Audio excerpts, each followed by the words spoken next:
নমস্কার প্রিয় নেতাজি, অনেক দিন ধরেই তোমাকে চিঠি লিখবো ভাবছিলাম, কিছুতেই আর হয়ে উঠছিল না। আজ কোনো একটা ঘটনার নিরিখে তোমাকে চিঠি লিখতে বসলাম। ছেলেবেলায় আমাদের দোতলার ড্রয়িং রুমে তোমার ছবি, জন্ম ওই দিনে পেতাম বই, সেখানেও তুমি। বাবার গল্পে তোমার বীরত্ব দেখতে দেখতে, শুনতে শুনতে ক্রমে আমিও তোমার ভক্ত। বাবা বলতেন ইন্ডিয়ার আরেকজন নেতাজির দরকার ছিল। মা গাইতেন বীর সুভাষের মহান দেশ। দাদু বলতেন সেটাকে ওরা শেষ করে দিল। ঠাম্মার চোখে তখন আঁচলের খুঁট। এসবের মধ্যে বড় হওয়া আমিও কেমন একটা ঘোরের মধ্যে থাকতাম, ভাবতাম পারতে, তুমি সব পারতে, যদি আর একবার আমাদের মধ্যে তোমাকে পেতাম। আজ উত্তর 40 আমার একই ঘোর, তুমিই পারতে।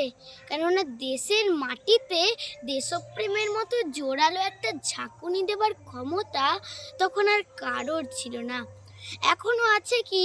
তোমার হারিয়ে যাওয়ার পর দেশে কত কমিশন বসেছে, ভারতের পূর্ব পশ্চিম উত্তর দক্ষিণে। কোনো পীর, কোনো সন্ত্র, কোনো দয়ালু বৃদ্ধকে দেখে ভুল করেছে সবাই, ছুটে গেছো তুমি মনে করে, কিন্তু ফিরেছে মাথা নেড়ে। তবু তোমাকে বাবার আশায় বুক বেঁধেছে। তুমি তো শুধু বসুবাড়ির নও, গোটা ভারতবর্ষের মনির কোঠার হীরক, যার আলোর শুদ্ধতা কালোকে সাদা করতে পারে। এই বিশ্বাসে ভর করে সবাই ভেবেছিল তুমি আসবেই, কিন্তু এলে না।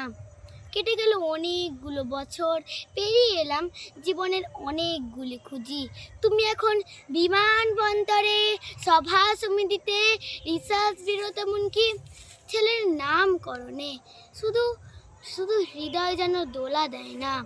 জানো তো, তোমার জন্মদিনটা এখন সবাই ছুটির দিন বলে আয়েশ করে উপভোগ করে।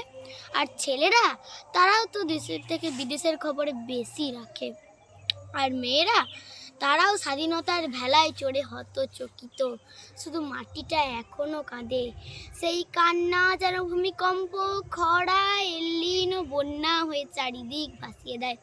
এখনো অভিমান করে শুয়ে থাকবে রেনগজিতে, আর যখন ঘাড়ের উপরে AK-47 নিঃশ্বাস, রক্তের হরিখেলা, ধর্মের জিকিরে, তখন শোনাও সেই আওয়াজ, আমি সুভাষ বলছি। মেয়েটা দৌড়ে এসে বলবে, মা দেখো উনি আসছেন। পাশের বাড়ির মেসোমশাই ডাকবেন জানলা দিয়ে, বৌমা আমি বলিনি উনি ঠিক ফিরে আসবেন। পাশের বাড়ির মেসোমশাই ডাকবেন জানলা দিয়ে, না না না না দাঁড়াবেন মায়েরা, তাদের ডান হাতে শঙ্খ, বাঁ চোখে জল, নদী হবে উত্তাল, নৌকো বেসামাল, পরাণ মাঝিও চেঁচাবে উনি আসতেছেন। সবুজ মাঠে শিশুদের হাতে পতাকার দোলা, উনি আসছেন, উনি ফিরে আসছেন। তোমার হারিয়ে যাওয়ার জন্মদিনের ভেতর থেকে উঠে আসুক। আর একটা 23-এ আজ স্বাধীনতার ঠিক আগের মুহূর্তে দাঁড়িয়ে তোমার এই চিঠি। ভারতের নেতাজি, আমার প্রণাম নিয়ে। খুব সুন্দর আবৃত্তি করেছে আমাদের অশ্মি বসু। ক্লাস 2 অর্থাৎ দ্বিতীয় শ্রেণীতে পড়ে, বাড়ি বেলিয়াঘাটা।